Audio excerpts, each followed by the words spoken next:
രാമ രാമ ഹരേ ഹരേ ഹരേ കൃഷ്ണ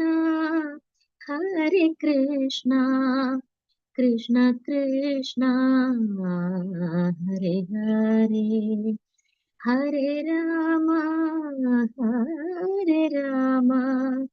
രാമ രാമ ഹരേ ഹരേ. ഹരേ കൃഷ്ണ മാതാജി. ഹരേ കൃഷ്ണ, ഹരി ബോൾ. Thank you Mataji. Hare Krishna. Thank you Mataji. Hare Krishna. Hare Krishna. Hare Krishna, Hare Krishna, Krishna Krishna Hare Hare, Hare Rama Rama Rama Hare. ഓം അജ്ഞാനതിമിരാന്ധസ്യ ജ്ഞാനാഞ്ജനശലാകയാ ചക്ഷുരുന്മീലിതം യേന തസ്മൈ ശ്രീഗുരുവേ നമഃ. നമോ വിഷ്ണുപാദായ കൃഷ്ണപ്രേഷ്ഠായ ഭൂതലേ ശ്രീമതേ ഭക്തിവേദാന്ത സ്വാമിനിധി നാമിനെ. നമസ്തേ സരസ്വതേ ദേവേ ഗൗരവാണി പ്രചാരിണേ നിർവിശേഷശൂന്യവാദി പാശ്ചാത്യ ദേശധാരിണേ. ജയോ ശ്രീകൃഷ്ണ ചൈതന്യ പ്രഭു നിത്യാനന്ദ ശ്രീ അദ്വൈത ഗദാധര ശ്രീവാസാദി ഗൗരഭക്ത വൃന്ദ. ഹരേ കൃഷ്ണ കൃഷ്ണ കൃഷ്ണ ഹരേ ഹരേ, ഹരേ രാമ രാമ രാമ ഹരേ ഹരേ. ഹരേ കൃഷ്ണ കൃഷ്ണ കൃഷ്ണ ഹരേ ഹരേ, ഹരേ രാമ രാമ രാമ ഹരേ ഹരേ. ഹരേ കൃഷ്ണ കൃഷ്ണ കൃഷ്ണ ഹരേ ഹരേ, ഹരേ രാമ രാമ രാമ ഹരേ ഹരേ. ഹരേ കൃഷ്ണ. ശ്രീ ശ്രീ രാധാഗോവിന്ദ് ടെമ്പിൾ ഇസ്കോൺ മാംഗ്ലൂരിന്റെ ലെവൽ 3 ഭക്തി രസാമൃത സിന്ധു ക്ലാസ്സിലേക്ക് എല്ലാവർക്കും സ്വാഗതം. ഹരേ കൃഷ്ണ. നമ്മളിപ്പോ അധ്യായം 11 കടക്കുന്നു. അധ്യായം 11 അതീന്ദ്രിയ സേവനത്തിന്റെ സ്വഭാവങ്ങൾ. ഇതാണ് നമ്മൾ 11ാമത്തെ അധ്യായത്തിലേക്ക് കാണാൻ പോകുന്നത്. ശ്രീല പ്രഭുപാദ് കി ജയ്. അതീന്ദ്രിയ സേവനത്തിന്റെ വശങ്ങൾ. അപ്പൊ നമ്മള് 46 വരെയുള്ള ഇനങ്ങൾ കണ്ടു. മൊത്തം എത്രയാണ്? മൊത്തം എത്ര ഇനം? 64 നമ്മള് 46 വരെ കണ്ടു. ഇന്ന് 11ാമത്തെ അധ്യായത്തിൽ നമ്മൾ 47 മുതൽ 53 വരെയുള്ള ഇനങ്ങളാണ് കാണാൻ പോകുന്നത്. അപ്പൊ 47ാമത്തത് ദാസഭാവം, അതായത് സേവകത്വം അതിൽ വരുന്നതാണ് ദാസഭാവം. 48ാമത്തത് ഈ അധ്യായത്തില് 2ാമത്തെ ഇനമാണ് സുഹൃദ് ഭാവം, അതായത് സഖ്യരസത്തിലുള്ള ഭാവം. ആദ്യത്തെ ദാസ്യം, സഖ്യം. 49 ആത്മനിവേദനം. ആത്മനിവേദനം എന്ന് പറയുമ്പോൾ സർവവും ഭഗവാന് സമർപ്പിക്കൽ, അതാണ് ആത്മനിവേദനം. ഇനി 50ാമത്തത് പ്രിയപ്പെട്ട വസ്തു ഭഗവാന് സമർപ്പിക്കൽ. ഇതാണ് 47, 48, 49, 50. 47 ദാസഭാവം. ദാസഭാവം തന്നെ 2 തരമുണ്ട്. ദാസഭാവം കർമ്മ അർപ്പണം, അതാണ് ഒരു വിഭാഗം. അടുത്ത വിഭാഗം കൈങ്കര്യം. ദാസഭാവം എന്ന് പറഞ്ഞാൽ കർമ്മ അർപ്പണവും ഉണ്ട്, കൈങ്കര്യവും ഉണ്ട്. അപ്പൊ എന്താണ് കർമ്മ അർപ്പണം? കർമ്മ അർപ്പണം എന്ന് പറയുമ്പോൾ നമ്മള് എന്ത് കർമ്മം ചെയ്താലും അതിന്റെ ഫലം മുഴുവൻ ഭഗവാന് സമർപ്പിക്കുന്ന ഭാവം, ആ ഒരു ഭാവം വരുന്നതാണ് കർമാർപ്പണം. നമ്മളുടെ വർണ്ണാശ്രമ ധർമ്മം അനുസരിച്ച് നമ്മൾ ചെയ്യുന്ന പ്രവർത്തികളുടെ കർമ്മങ്ങളുടെ ഫലം ഭഗവാന് സമർപ്പിക്കുന്നത് കർമ്മ അർപ്പണത്തിൽ വരുന്നു. അപ്പൊ അധിനിവേശത്തിന്റെ പഴങ്ങൾ, അതായത് നമ്മൾ ചെയ്യുന്ന കർമ്മത്തിന്റെ ഫലങ്ങൾ ഭഗവാനെ അർപ്പിക്കുന്നതാണ്. പക്ഷെ അങ്ങനെ അർപ്പിക്കുന്നത് നമ്മളിപ്പോ ഭഗവത്ഗീതയിൽ യത് കരോഷി യത് അജ്ഞാസി യത് ജുഹോസി തദാസി യത്, ആ ശ്ലോകം ഇല്ലേ, അതിലെന്താ പറയുന്നത്? പറഞ്ഞോ. ഭഗവാന്റെ പേര് പറഞ്ഞ് എന്തെല്ലാം ചെയ്യാൻ, എന്ത് അർപ്പിച്ചുകൊണ്ട് ചെയ്യുക. ഭഗവാനെ അർപ്പിച്ചുകൊണ്ട് ചെയ്യുക അല്ലെ. യത് കരോഷി യത് അജ്ഞാസി, നമ്മൾ ചെയ്യുന്ന യജ്ഞങ്ങളും നമ്മൾ ചെയ്യുന്ന കർമ്മങ്ങളും എല്ലാം ഭഗവാന് സമർപ്പിച്ച് ചെയ്യുക. പക്ഷെ അങ്ങനെ ചെയ്യുന്നത് ഒരു ശുദ്ധ ഭക്തരാണ്, അത് ഭക്തന്മാര് തന്നെ. പക്ഷെ അതൊരു ശുദ്ധ ഭക്തിയുടെ ലെവലിലേക്ക് വരുന്നില്ല. കർമ്മ അർപ്പണത്തിലുള്ള ഒരു വിഭാഗം എന്താണ്, ചെയ്യുന്ന എന്ത് കർമ്മമാണെങ്കിലും അത് ഭഗവാന് സമർപ്പിക്കുന്നു. അത് ശുദ്ധ ഭക്തിയിലെ തലത്തിൽ വരുന്നില്ല, പക്ഷെ അതും ഒരു ഭക്തര് തന്നെയാണ്, ശുദ്ധ ഭക്തരല്ല എന്നേ ഉള്ളൂ. ഇനി ഈ കർമ്മ അർപ്പണത്തിൽ തന്നെ 2ാമത്തെ വിഭാഗം ആൾക്കാരുണ്ട്. ആ, രണ്ടാമത്തെ വിഭാഗം എന്ന് പറയുന്ന 9 തരം ഭക്തിയുത സേവനങ്ങൾ ചെയ്യുന്നത് ഭഗവാന് നേരിട്ട് ഡയറക്റ്റ് ആയിട്ട്. അതായത് മറ്റേത് കർമാർപ്പണത്തില് ആദ്യത്തെ വിഭാഗം എന്ന് പറഞ്ഞാൽ എന്ത് കർമ്മം ചെയ്യുന്നോ അത് അവര് ചെയ്യുന്ന, ഇപ്പൊ നമ്മൾ ചെയ്യുന്ന ജോലിയാണെങ്കിലും ഭഗവാനുമായിട്ട് ബന്ധപ്പെട്ടുള്ള കർമ്മം ആയിരിക്കില്ല ചെയ്യുന്നത്, പക്ഷെ അതെന്ത് ചെയ്താലും അത് ഭഗവാന് സമർപ്പിക്കുന്നു, ആ ഒരു ഭാവം. ഇനി അതിന്റെ രണ്ടാമത്തെ കാറ്റഗറി എന്ന് പറയുന്നത് 9 ഭക്തിയുത സേവനങ്ങൾ നേരിട്ട് ഭഗവാന് സേവനം ചെയ്യാണ്.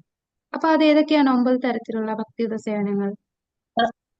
ശ്രവണം, ശ്രവണം, കീർത്തനം, കീർത്തനം, ആ അർച്ചനം, ഉം, വന്ദനം, ദാസ്യം, നിവേദനം. ശ്രവണം, കീർത്തനം, വിഷ്ണുസ്മരണം, പാദസേവനം, അർച്ചനം, വന്ദനം, ദാസ്യം, സഖ്യം, ആത്മനിവേദനം.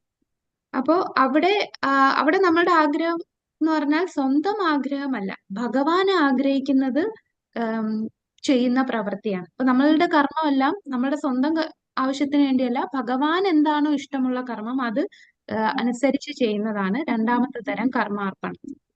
അപ്പൊ ഇത് ശുദ്ധ ഭക്തിയുത സേവനത്തിൽ പെടുന്നതാണ് കർമാർപ്പണത്തിലെ രണ്ടാമത്തെ വിഭാഗം. കർമാർപ്പണത്തിൽ തന്നെ രണ്ട് വിഭാഗം നമ്മൾ പറഞ്ഞു. ഒന്ന്, ചെയ്യുന്ന എന്ത് കർമ്മമാണെങ്കിലും അത് ഭഗവാന് സമർപ്പിക്കുക.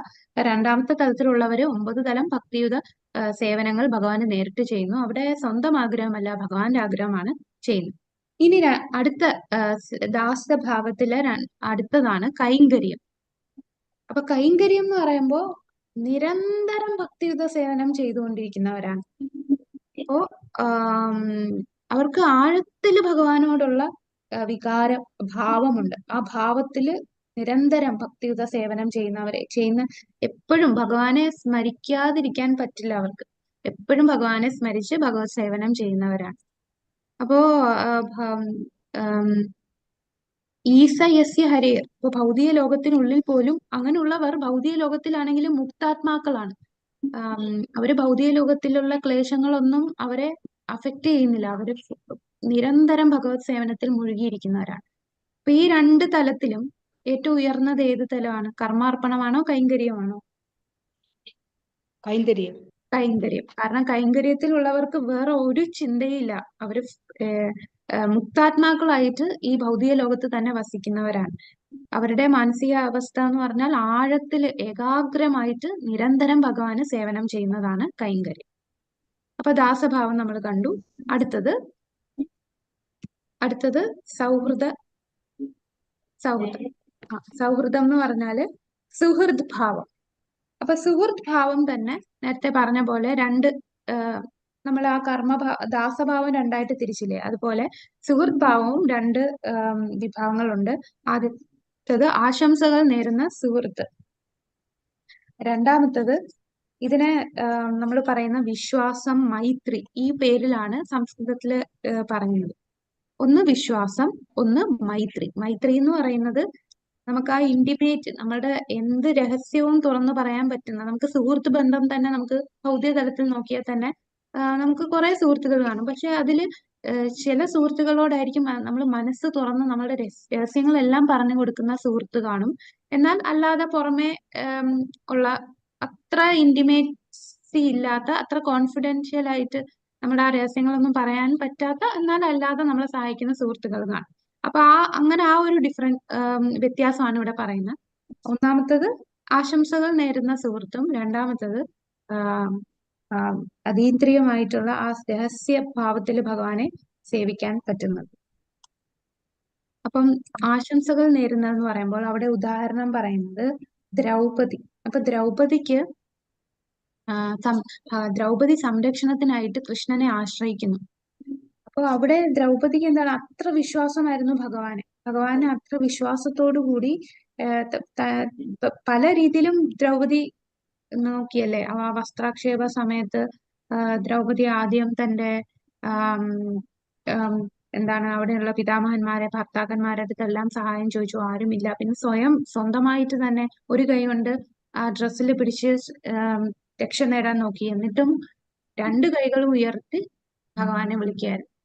അപ്പൊ അവിടെ ദ്രൗപദിയുടെ ഭാവം എന്താണ്? തീർച്ചയായിട്ടും എന്റെ സുഹൃത്ത് എന്നെ സഹായിക്കും.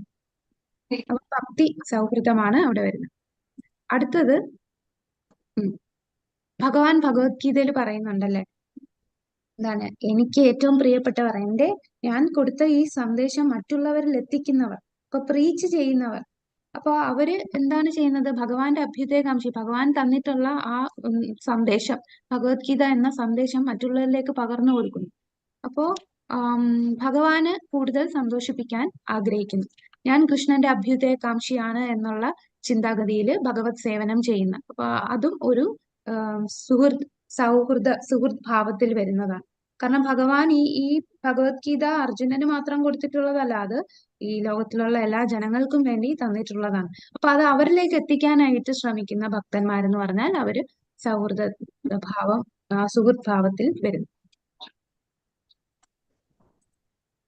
അപ്പൊ അതില് ഇനി രണ്ടാമത്തെ കാറ്റഗറിയിൽ വരുന്നത് വളരെ അടുപ്പമുള്ള ഭക്തന്മാർ.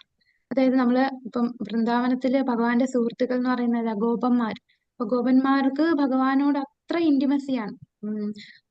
അവർക്ക് ഭഗവാനോടുള്ള ഭാവം, അവിടെ ആ ഭാവം എന്ന് പറഞ്ഞാൽ അവർക്ക് എന്തും എന്താണ് ഭഗവാന്റെ തോൾ കൈയിട്ട് നടക്കുക, കളിയാക്കുക, കളിക്കുക, കൂടെ കളിക്കുക, ആ ഒരു ഭാവത്തിലാണ് സാഖ്യഭാവം വരുന്ന ഭക്തന്മാർ. അപ്പൊ അതില് നമ്മുടെ ഈ ഭൗതിക ലോകത്ത് ഉള്ള ചില ഭക്തന്മാർക്ക് ആ ഒരു ഭാവത്തിലേക്ക് ആകർഷണം വരും. താൻ ഭഗവാന്റെ സുഹൃത്താണ്, ഗോലോകത്ത് ഭഗവാന്റെ കൂടെ വസിക്കുന്ന ഒരു സുഹൃത്താണ്, തന്റെ ശരിക്കുമുള്ള ആ സ്വരൂപം അതിലേക്കാണ്, അതിലോട്ടൊരു ആകർഷണം വന്ന് ആ അപ്പൊ അവർക്ക് ഇപ്പൊ പറഞ്ഞ രണ്ട് കൂട്ടരെക്കാളും കുറച്ചുകൂടെ അടുപ്പം കൂടുതലാണ്. ഭഗവാനോടുള്ള ആ ഭാവത്തിന്റെ ഇന്റൻസിറ്റി, ആ ആഴം കുറച്ചുകൂടെ കൂടുതലുള്ളവരാണ് രണ്ടാമത്തെ ഘട്ടത്തിൽ പറയുന്നത്. ഇതിനെ മൈത്രി എന്നാണ് പറയുന്നത്. അപ്പൊ ഗോപന്മാരാണ് അതിന് ഉദാഹരണം. അപ്പൊ ഗോപന്മാരാണ് ഭഗവാൻ, അത് അഡ്വാൻസ്ഡ് സ്റ്റേജ് ആണ്. ഇപ്പം പറഞ്ഞതിനേക്കാളും കുറച്ചുകൂടെ അഡ്വാൻസ്ഡ് ആയിട്ടുള്ളവരാണ് മൈത്രി ഭാവത്തില് ഭഗവാനെ സേവ ചെയ്യുന്നവർ. അപ്പൊ വളരെ അടുപ്പമുള്ളവരാണ് മൈത്രി ഭാവത്തിൽ ഭഗവാനെ സേവ ചെയ്യുന്നവർ. അപ്പൊ അവിടെ നമുക്ക് സാധാരണ അറിയാം, നമ്മള് ഈ ആദ്യത്തെ 19 ഇനങ്ങളൊക്കെ കണ്ടില്ലേ? 64 ഇനങ്ങളിൽ നേരത്തെ കണ്ട ഭാവത്തിൽ പറയുന്നുണ്ട്, ഒരിക്കലും ക്ഷേത്രത്തിൽ കിടന്നുറങ്ങാൻ പാടില്ല, അല്ലെ? ആ വിഗ്രഹത്തിന് മുമ്പിൽ, ആ ക്ഷേത്ര ഹാളില് ഉറങ്ങാൻ പാടില്ല, അത് തെറ്റാണ്. എന്നാൽ ഈ ഭാവത്തിൽ വന്ന ഒരു ഭക്തൻ ചിലപ്പോൾ അത് രാഗാനുഗ ഭക്തിയിലേക്ക് എത്തിയ വ്യക്തിയാണ്. അപ്പം ഭഗവാന്റെ അന്തരംഗ സുഹൃത്തിന്റെ ഭാവത്തിലായിരിക്കും അദ്ദേഹം സേവ ചെയ്യുന്നത്. അങ്ങനെയുള്ള ഭക്തൻ ചിലപ്പോൾ ക്ഷേത്രത്തിൽ തന്നെ കിടക്കുന്നത് കാണാറുണ്ട്. പക്ഷെ ആ വ്യക്തി ചെയ്യുന്നത് തെറ്റായിട്ട് ഭഗവാൻ കാണുന്നില്ല. കാരണം ആ വ്യക്തിക്ക് ഭഗവാനിലോടുള്ള ഭാവം കുറച്ചുകൂടെ ആഴത്തിലുള്ള ഭാവമാണ്. അത് രാഗാനുഗമായിട്ട് സ്വീകരിക്കുന്ന തലത്തിലേക്കാണ് അവർ ഉയർന്നിരിക്കുന്നത്. അപ്പൊ അങ്ങനെയുള്ളവർക്ക് ചിലപ്പോ ഈ 64 നിയമങ്ങൾ നമ്മളിപ്പോ പഠിക്കുകയാണ്. ഈ നിയമങ്ങളൊന്നും അവരെ ചിലപ്പോൾ ബാധിക്കില്ല. ശരിക്കും ഒരാൾക്കും ക്ഷേത്രത്തിനകത്ത് കിടക്കാൻ അനുവാദമില്ല. അപ്പോ ഈ സുഹൃത്ത് ഭാവത്തിലെ സേവ ചെയ്യുമ്പോൾ ചിലപ്പോൾ അവരങ്ങനെയൊക്കെ പ്രവർത്തിക്കും. അപ്പൊ അത് തെറ്റാന്ന് പറഞ്ഞ് നമുക്ക് മാറ്റാൻ സാധിക്കില്ല. കാരണം അവരുടെ ഭാവം കുറച്ചുകൂടെ ഉയർന്നതാണ്. അപ്പൊ ഇത് കുറച്ചുകൂടെ അഡ്വാൻസ്ഡ് ആയിട്ടുള്ള ഭക്തന്മാരാണ് അങ്ങനെ ചെയ്യുന്നത്.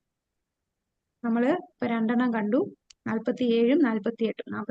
ദാസഭാവത്തിൽ രണ്ടെണ്ണം ഉണ്ട്, അതാണ് കർമ്മ, അർപ്പണവും കൈങ്കര്യവും. അതിൽ കൈങ്കര്യമാണ് അഡ്വാൻസ്ഡ് ആയിട്ടുള്ളത്. ഇനി സുഹൃത് ഭാവത്തിൽ രണ്ടെണ്ണം ഉണ്ട്, വിശ്വാസം, പിന്നെ മൈത്രി. അതിൽ മൈത്രി തലത്തിലുള്ളതാണ് അഡ്വാൻസ്ഡ് ആയിട്ടുള്ളത്. ഇനി നമുക്ക് നോക്കാം ആത്മനിവേദനം, അതായത് സർവവും ഭഗവാന് സമർപ്പിക്കാം. ആത്മനിവേദനത്തിന് ഉദാഹരണം ആരാണ്? ബലി മഹാരാജ് എന്നത്. ബലി മഹാരാജാവ് അല്ലെ? അപ്പോ ആത്മനിവേദനം, അപ്പൊ സർവവും ഭഗവാന് സമർപ്പിക്കുക. ഇതിനും രണ്ട് വിഭാഗമുണ്ട്. ശരീരവും മനസ്സും ഭഗവാന് സമർപ്പിക്കുക. പിന്നീട് ആത്മാവ് സ്വയം, ശരീരവും മനസ്സും മാത്രമല്ല, ആത്മാവും ഭഗവാന് സമർപ്പിക്കുക. അപ്പൊ ശരീരവും മനസ്സും ഭഗവാന് സമർപ്പിച്ചത് നമുക്കറിയാം, ബലി മഹാരാജ്. അപ്പൊ ബലി മഹാരാജ് എല്ലാം അല്ലെ, നമുക്ക് ആ ലീലയില് മനസ്സിലാക്കാം. 14 ലോകങ്ങളും ഭഗവാൻ തന്റെ 2 ചുവട് കൊണ്ടെടുത്തു. അപ്പം മൂന്നാമത്തെ ചുവട് എവിടെ വെക്കും എന്ന് ചോദിച്ചപ്പോൾ അദ്ദേഹം സ്വന്തം ശരീരവും മനസ്സും ഭഗവാന് അർപ്പിച്ചു. അവിടെ ഹരിഭക്തി വിലാസത്തിൽ പറയുന്ന ഒരു വാക്കുകളാണ് ഇവിടെ പറയുന്നത്. അപ്പൊ ഹരിഭക്തി വിലാസത്തിൽ പറയുന്നത്, ഭഗവാനെ വിൽക്കപ്പെട്ട മൃഗത്തിന് അതിന്റെ പാലനത്തെയോ ജീവിതത്തെക്കുറിച്ച് ചിന്തിക്കേണ്ട ആവശ്യമില്ലല്ലോ. അതുപോലെ എന്റെ ശരീരം അങ്ങേയ്ക്കായി ഞാൻ ഉപേക്ഷിച്ചു കഴിഞ്ഞിരിക്കുന്ന സ്ഥിതിക്ക് എനിക്ക് ഇനി ഒരിക്കലും അതിന്റെ പാലന പോഷണങ്ങളെക്കുറിച്ച് വേവലാതിപ്പെടേണ്ടതില്ല. അപ്പൊ ഒരു മൃഗത്തെ നമ്മൾ വിറ്റ് കഴിഞ്ഞാൽ ആ മൃഗം പിന്നെ അയ്യോ ഞാൻ ഇനി എങ്ങനെ ജീവിക്കും, എനിക്ക് ഫുഡ് എവിടെ നിന്ന് കിട്ടും, ആം, എനിക്ക് ഇനി എങ്ങനെ കഴിയേണ്ടി വരും, അതിനെക്കുറിച്ച് ചിന്തിക്കണ്ട. കാരണം ആ പരിപാലിക്കുന്ന വ്യക്തി അതിന് വേണ്ട ആവശ്യമുള്ള എല്ലാം കൊടുത്തുള്ളൂ. അതിന്റെ വേവലാതി പെടേണ്ട ആവശ്യമില്ല. തന്നെ ആര് പരിപാലിക്കും, തന്റെ പോഷണങ്ങൾ എങ്ങനെ കിട്ടും എന്നൊന്നും വേവലാതി പെടേണ്ടതില്ല. അതുപോലെ എന്നെ സ്വയം ഞാൻ ഭഗവാന് വിറ്റു. അപ്പം എന്നെ സംരക്ഷിക്കും ഭഗവാൻ. ഇതാണ് ഹരിഭക്തി വിലാസത്തില് സ്വാത്മാർപ്പണം. അപ്പം ശരീരം എങ്ങനെ ഭഗവാൻ അർപ്പിക്കുന്നു എന്ന് ഹരിഭക്തി വിലാസത്തില് പറയുന്ന വാക്കുകളാണ്, ഒരു ഭക്തൻ പറയുന്ന വാക്കുകളാണ്. യമുനാചാര്യരുടെ പ്രാർത്ഥനയാണ്: കൃഷ്ണന്റെ ദാസന് അനുകൂലമായി എല്ലാത്തരം സ്വയം ആശയങ്ങളും സ്വത്വങ്ങളും ഉപേക്ഷിക്കുക. ഭഗവാന് അനുകൂലമായിട്ട് നമ്മുടെ എല്ലാം ഉപേക്ഷിക്കുക എന്ന് പറയുന്നു. ഇനി കൂടുതൽ ഇതിനേക്കാളും കുറച്ചുകൂടെ ഹൈ ലെവലായിട്ടുള്ളതാണ് ആത്മാവ് സ്വയം കൂടുതൽ ആത്മസമർപ്പണം ചെയ്തത്. അതിന് ശരണാപതി എന്നാണ് പറയുന്നത്.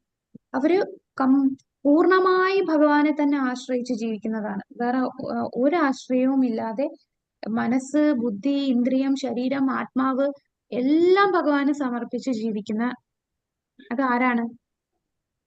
പൂർണ്ണമായി ഭഗവാനെ തന്നെ സമർപ്പിച്ച് ജീവിക്കുന്ന, ഭക്തിയിൽ ഏറ്റവും ഉന്നതിയിൽ നിൽക്കുന്ന ഗോപികമാർ, ഗോപിമാർ. രാധാറാണിമാർ, ഗോപിമാര് അതിൽ ഏറ്റവും ഉയർന്നത് രാധാറാണി. അപ്പൊ ആ ഗോപിമാരുടെ ആ ശരണാപതി എന്ന് പറയുന്നത് ഇതിനേക്കാളും കുറച്ചുകൂടെ അഡ്വാൻസ്ഡ് ആണ്. അവര് പൂർണ്ണമായി ഭഗവാനെ മാത്രം ആശ്രയിച്ച് ജീവിക്കുന്നതാണ്. വേറെ ഒന്നിനെ അവര് ആശ്രയിക്കുന്നില്ല. എന്നാൽ ബലി മഹാരാജിന്റെ കാര്യം പറയുമ്പോൾ ബലി മഹാരാജ് പൂർണ്ണമായി ഭഗവാനെ ആശ്രയിച്ച് ജീവിക്കുന്ന വ്യക്തിയല്ല. എന്നാൽ ഭഗവാന്റെ ഭക്തനാണ്, അത് നമുക്കറിയാം. അപ്പം ഈ ഒരു കമ്പാരിസൺ വരുമ്പോ ഈ ഗോപിമാരുടെ തലം ഒരുപാട് ഉയർന്നതാണ്. അവർക്ക് വേറെ ഒന്നും, അവരെ മനസ്സിൽ വേറെ ഒന്നുമില്ല, ഭഗവാൻ മാത്രം. ഭഗവാനെ മാത്രം ആശ്രയിച്ച് തങ്ങളുടെ നിലനിൽപ്പും എല്ലാം ഭഗവാനെ മാത്രം ആശ്രയിച്ച് കഴിയുന്നതാണ്. ആത്മാവ് മുഴുവൻ ഭഗവാന് സമർപ്പിച്ചതാണ് ഗോപിമാർ. അപ്പൊ അവരാണ് അഡ്വാൻസ്ഡ് ആയിട്ടുള്ള ഏറ്റവും ഉയർന്ന ഭക്തൻ. ആത്മനിവേദനം കഴിഞ്ഞു. ഇനി നമ്മൾ അടുത്തത് പ്രിയപ്പെട്ട വസ്തു ഭഗവാന് സമർപ്പിക്കുക.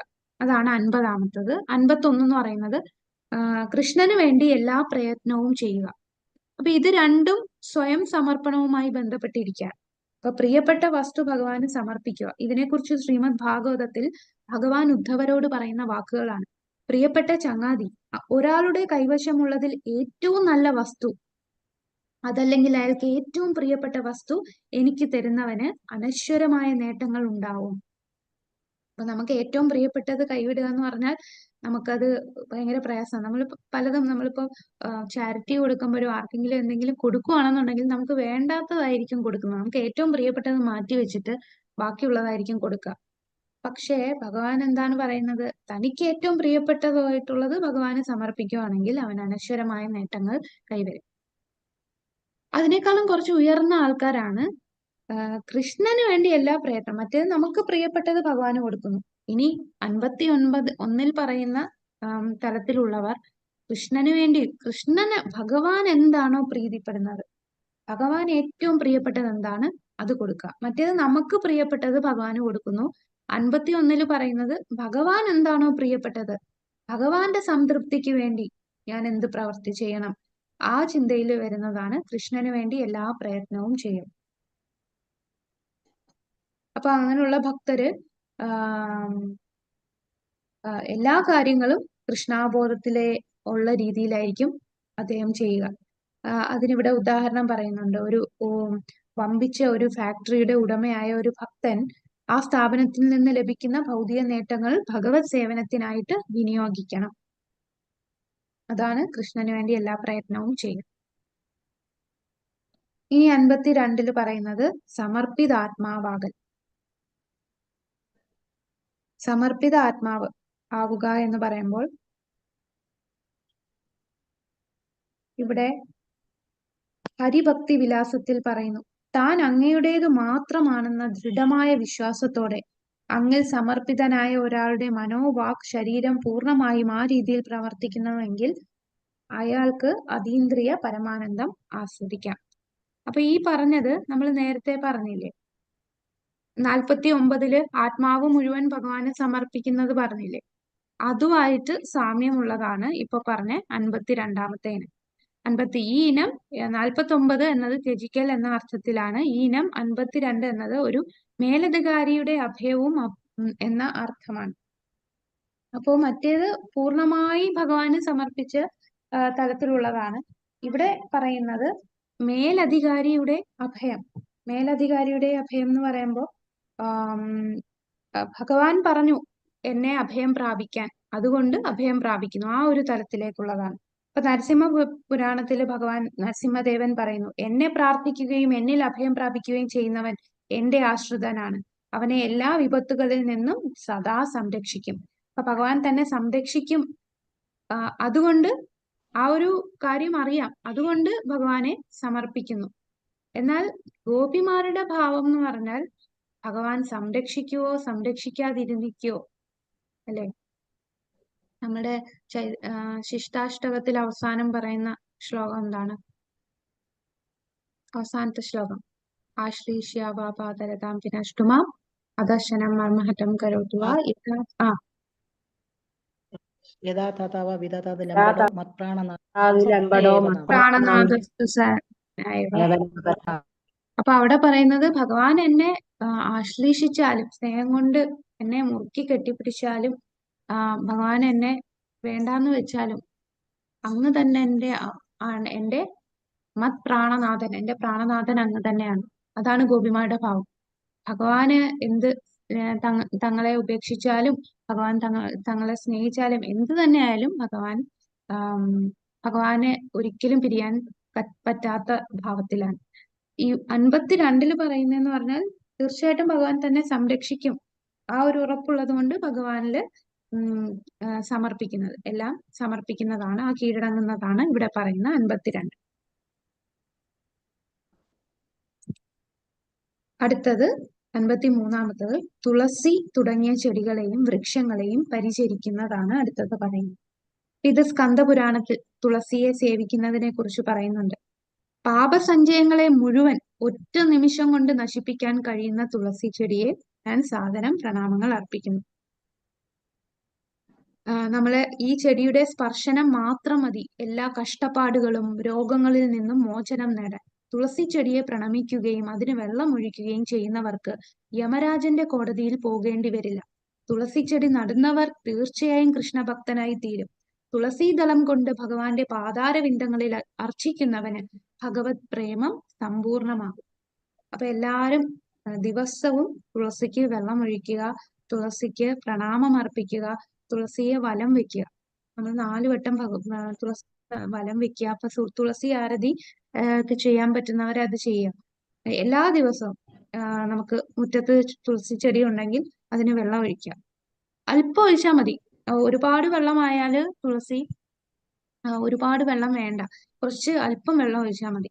അപ്പൊ അങ്ങനെ വെള്ളം ഒഴിക്കുകയും അതിനെ എല്ലാ ദിവസവും നമ്മൾ പ്രണമിക്കുകയും തുളസിയെ വലം വെക്കുകയും ചെയ്താൽ തീർച്ചയായിട്ടും നമുക്ക് ഭഗവത് ഭക്തിയിൽ ഉയരാൻ സാധിക്കും. അത്ര കാരുണ്യവതിയാണ് തുളസി ദേവി. നമ്മൾ വലം വെക്കുമ്പോ എന്താണ് പ്രാർത്ഥിക്കുക? ജ്ഞാനി കാനി ചപ്പാനി ബ്രഹ്മ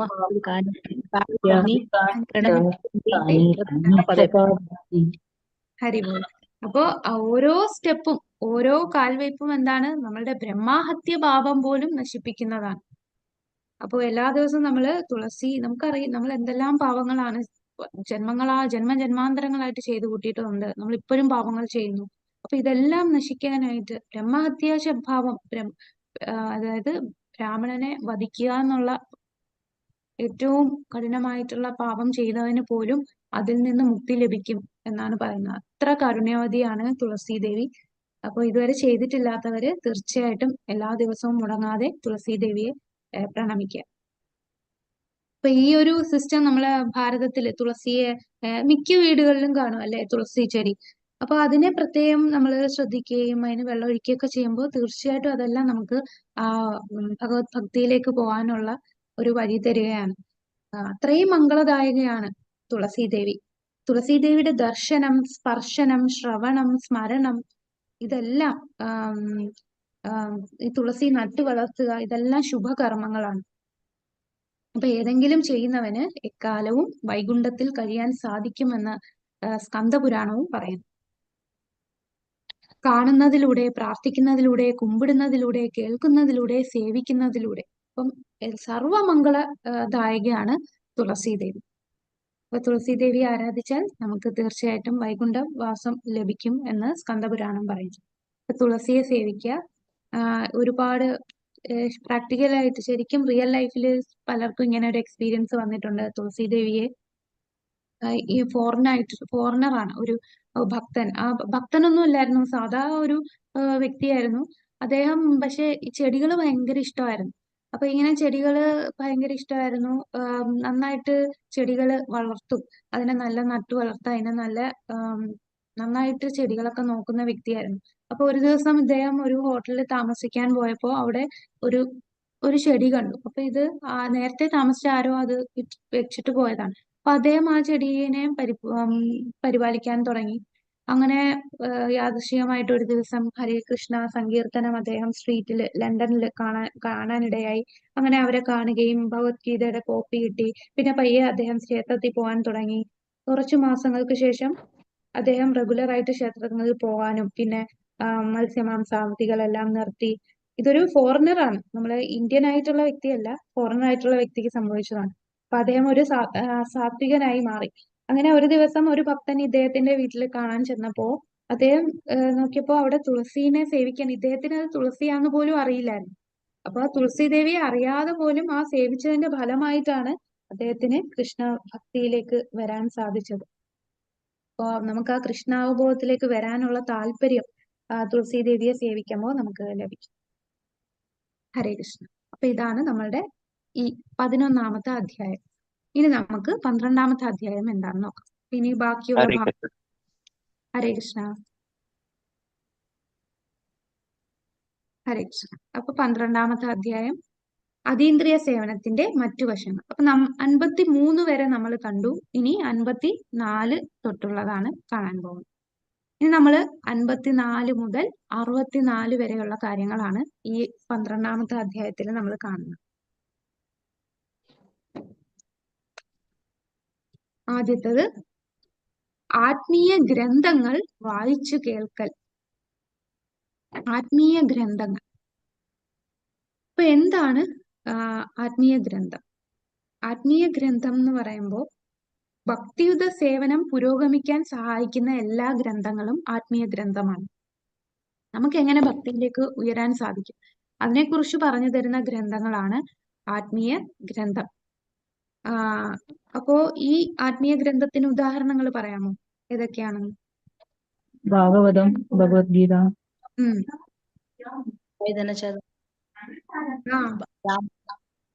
രാമായണം, പിന്നെ പുരാണങ്ങള്, ഉപനിഷത്തുകള്, വേദങ്ങള്. അപ്പൊ ഇതിനെയൊക്കെ അടിസ്ഥാനമായിട്ടുള്ളത് ആത്മീയ ഗ്രന്ഥങ്ങൾ.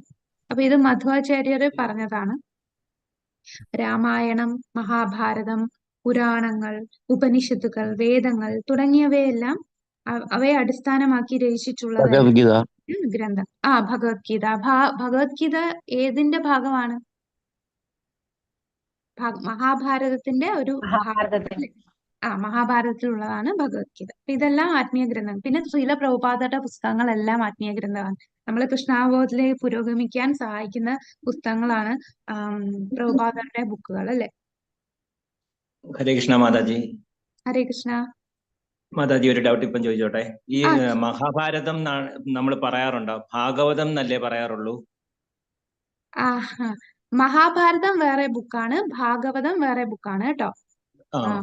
മഹാഭാരതം എന്ന് പറയുന്നത് ഇതിഹാസത്തിൽ വരുന്നതാണ്. രാമായണം. ഞാൻ അതുകൊണ്ടാ ചോദിച്ചത്. നമ്മള് പൊതുവെ ഭാഗവതവും മഹാഭാരതവും അങ്ങനല്ലേ നോക്കുന്നത്? അതാ ഡൗട്ട് വന്നത് എനിക്ക്. രണ്ടിലും കമ്പയർ ചെയ്യുമ്പോൾ അത് നമ്മൾ ഇനി പറയുന്ന സ്റ്റെപ്പ് അടുത്ത ഭാഗവതത്തെ കുറിച്ച് പറയുന്നുണ്ട്.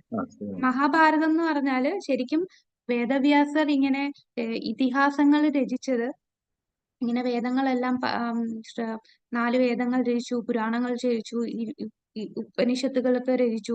അപ്പൊ ബുദ്ധി കുറഞ്ഞ ആൾക്കാർക്ക് മനസ്സിലാവണമെങ്കിൽ അവരെ കഥാരൂപത്തിൽ പറഞ്ഞു കൊടുക്കും. ഇങ്ങനെ ഫിലോസഫി മാത്രം പറഞ്ഞാൽ അവർക്ക് മനസ്സിലാവില്ല.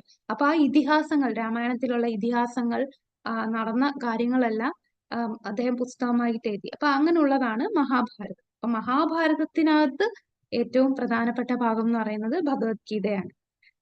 ഇനി നമ്മൾ മാതാജി ഒന്നുകൂടി റിപ്പീറ്റ് ചെയ്യാം മഹാഭാരതത്തിനെ കുറിച്ചുള്ളത്. ഒന്നുകൂടി റിപ്പീറ്റ് ചെയ്യാം. എന്തുകൊണ്ടാണ് വേദവ്യാസർ ഇതിഹാസം എഴുതിയത്? ഇതിഹാസം എഴുതിയത് നമ്മൾ കൂടുതൽ ഫിലോസഫിയും കൂടുതൽ ഇങ്ങനെ കാര്യങ്ങൾ പറയുമ്പോൾ ആൾക്കാർക്ക് കേൾക്കാൻ മനസ്സിലാവുന്നത് എങ്ങനെയാണ്? നമുക്ക് കഥയാ കേൾക്കുമ്പോൾ നമുക്ക് പെട്ടെന്ന് കാര്യങ്ങൾ മനസ്സിലാവും, അല്ലെ? അപ്പൊ വേദവ്യാസര് പറയുന്നുണ്ട്, ഇങ്ങനെ ബുദ്ധി കുറഞ്ഞ ആൾക്കാർക്ക് പോലും മനസ്സിലാവുന്ന രീതിയിൽ അവർക്കും ഭക്തിയിലേക്ക് വരാൻ സഹായിക്കാനായിട്ട് ഇതിഹാസങ്ങൾ അദ്ദേഹം രചിച്ചു. അപ്പൊ ഇതിഹാസങ്ങളായിട്ടുള്ള രാമായണ മഹാഭാരതം വായിക്കുമ്പോഴും അത് നമ്മളെ ഭക്തിയിലേക്ക് വരാൻ സഹായിക്കുന്നതാണ്. രാമായണത്തില് ശ്രീരാമന്റെ ചരിതം കേൾക്കുമ്പോൾ ശ്രീരാമനോടുള്ള ഭക്തിയിലേക്ക് നമുക്ക് വരാൻ സാധിക്കും. മഹാഭാരതം, അപ്പൊ ഇതെല്ലാം വ്യാസദേവൻ രചിച്ചതാണ്. ഇവയെല്ലാം ഭക്തിയിലെ പുരോഗമനത്തിന് സഹായിക്കുന്നതാണ്. അപ്പൊ ഇതെല്ലാം ആത്മീയ ഗ്രന്ഥങ്ങളായിട്ട് തന്നെ പറയാം. ഇനി ഈ ആത്മീയ ഗ്രന്ഥങ്ങളിൽ നിന്നെല്ലാം എടുത്ത് ഏതാണ് ഇതിനകത്തുള്ള അമലമായിട്ടുള്ളത്, അത് നമ്മൾ ഇനി വരുന്നതിൽ പറയും. അത് സെപ്പറേറ്റ് ആയിട്ട് ഭാഗവതത്തെ കുറിച്ച് പറയുന്നുണ്ട്. അപ്പൊ എങ്ങനെ നമ്മൾ സേവ ചെയ്യും? ഈ ഗ്രന്ഥത്തെ നമ്മൾ എങ്ങനെയാ സേവ ചെയ്യുക? ചില ആൾക്കാരുണ്ട്, നമ്മൾ ഭഗവത്ഗീതയൊക്കെ കൊടുക്കുമ്പോൾ അത് അലമാരിയിൽ പൂട്ടി വെക്കും, അല്ലെങ്കിൽ പൂജാമുറിയിൽ വെച്ചേക്കും. എന്നിട്ട് അതിനകത്ത് എല്ലാ ദിവസവും ഇങ്ങനെ ജലം പൂജിച്ച്, ജലമൊക്കെ ധരിച്ച് പൂവൊക്കെ ഇട്ട് പൂജിക്കും. ഓക്കെ, അത് നല്ലതാണ്. നമ്മൾ ആരതി ചെയ്യും, അല്ലെ? ഭാഗവത ആരതി, ജയ ജയ ഭാഗവത ദേവ, അങ്ങനെ ഭാഗവത ആരതിയൊക്കെ ചെയ്യും. അത് നല്ലതാണ്. പക്ഷെ അതിനേക്കാളും കുറച്ചുകൂടെ ഉയർന്ന രീതിയിൽ നമ്മൾ എങ്ങനെ സേവ ചെയ്യുക ഗ്രന്ഥങ്ങളെ? വായിച്ചു കേൾപ്പിക്കുക എല്ലാവരും. വായിക്കുക. നമ്മള് വായിക്കുന്നതാണ് ഗ്രന്ഥത്തെ സേവിക്കുന്നത്. നമ്മളത് വായിക്കുക, അല്ലാതെ ചുമ്മാതെ നമ്മൾ വീട്ടില് അടച്ച് പൂട്ടി ഇങ്ങനെ പൂജിച്ചു വെക്കാനുള്ളതല്ല. പൂജിച്ചു വെക്കാനുള്ളത് മാത്രമല്ല, നമ്മള് നമ്മളുടെ ബുദ്ധി കൊണ്ട് സേവനം ചെയ്യുക. വെറുതെ വായിച്ച് ഇങ്ങനെ പോവുക മാത്രമല്ല ചെയ്യേണ്ടത്. നമ്മൾ അതിനെക്കുറിച്ച് ചിന്തിച്ച് എങ്ങനെ ഇത് നമ്മളുടെ ജീവിതത്തിൽ പ്രാവർത്തികമാക്കാം, അങ്ങനെ നമ്മുടെ ബുദ്ധി കൊണ്ട് സേവ ചെയ്യാം. കൃഷ്ണ മാതാജി ഒന്ന് ചോദിച്ചോട്ടെ, നമ്മൾ വാങ്ങിച്ച ഭാഗവതം വേറെ ആയിരിക്കും വായിക്കാൻ കൊടുക്കുന്നതിനെ കൊണ്ട് കുഴപ്പമുണ്ടായില്ലല്ലോ? ഇല്ല, ഒന്നുമില്ല. അതൊരു സേവയാണ്. അത് അവർക്ക് നമ്മൾ ചെയ്യുന്ന അല്ല, അവര് വായിച്ചിട്ട് പിന്നെ തിരിച്ചു തരും. അത് കുഴപ്പമില്ല മാതാജി, അങ്ങനെ കൊടുക്കും. ഹരേ കൃഷ്ണ. ഹരേ കൃഷ്ണ. പിന്നീട് നമുക്ക് വേറൊരു സേവ ചെയ്യുന്നത്, ഇപ്പം ഈ സ്ക്രിപ്റ്റേഴ്സ് വായിക്കുമ്പോൾ ചില ആൾക്കാർക്ക് ഇതൊന്നും മനസ്സിലാവില്ല. അപ്പൊ അവർക്ക് മനസ്സിലാവുന്ന രീതിയിൽ നമ്മൾ ഈ ഗ്രന്ഥങ്ങളൊക്കെ പഠിച്ചിട്ട് നമുക്ക് വേണമെങ്കിൽ എഴുതാം. ഇമ്പോർട്ടന്റ് ആയിട്ടുള്ള പോയിന്റ്സ് ഒക്കെ എഴുതി നമ്മൾ നോട്ട് ഉണ്ടാക്കുക. ചിലർ ഇത് പുസ്തകങ്ങളായിട്ട് ഇറക്കും. ചില കുട്ടികൾക്ക് മനസ്സിലാവുന്ന രീതിയിൽ കുട്ടികൾക്കായിട്ട് ഈ ഗ്രന്ഥത്തിലുള്ള കാര്യങ്ങളിൽ നിന്നെടുത്ത് അതൊരു കുട്ടികൾക്ക് മനസ്സിലാവുന്ന രീതിയിൽ എഴുതുക. അപ്പൊ അതെല്ലാം ഗ്രന്ഥത്തിനെ സേവ ചെയ്യുകയാണ്. പിന്നീട് നമ്മൾ ആരതി ചെയ്യുന്നു, അല്ലെ? നമ്മൾ ഭാഗവത ആരതിയൊക്കെ ചെയ്യുന്ന പോലെ ആരതി ചെയ്യുന്നു. ഇങ്ങനെയാണ് നമ്മൾ ആത്മീയ ഗ്രന്ഥങ്ങളെ സേവിക്കുന്നത്.